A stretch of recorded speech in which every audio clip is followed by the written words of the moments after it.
ખેડૂત મિત્રો, હું તુષાર પ્રજાપતિ આપ સર્વ ખેડૂત મિત્રોનું આ વિડીયોના માધ્યમથી સ્વાગત કરું છું। ખેડૂત મિત્રો, આજે આપણે એક ફિલ્ડ વિઝિટની અંદર આવે છે જ્યાં મગફળીનું વાવેતર છે અને અત્યારે ખેડૂત મિત્રો વાદળછાયું વાતાવરણ છે, ક્યાંક ક્યાંક છૂટોછવાયો વરસાદ પણ થઈ રહ્યો છે અને અત્યારે આપણે જોઈએ છે કે આવા સમયે એક ટીક્કા નામનું જે રોગ છે એનો પ્રોબ્લેમ મગફળીના પાકની અંદર વધારે જોવા મળતો હોય છે। અત્યારે આપણે જોઈ રહ્યા છે આ ફિલ્ડની અંદર પણ આપણને ટીક્કાનો પ્રોબ્લેમ પુષ્કળ પ્રમાણની અંદર જોવા મળી રહ્યો છે।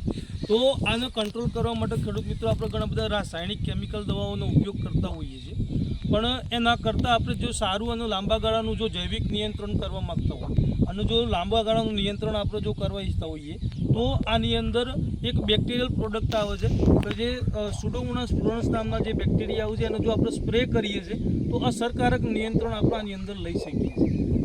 આપણે ઘણી વખતે આ જે એરબોર્ન ડિઝીઝના કારણે આ પ્રોબ્લેમ આપણને જોવા મળતું હોય છે, આને જે બેક્ટેરિયલ બ્લાઇટ પણ કહેવામાં આવતું હોય છે।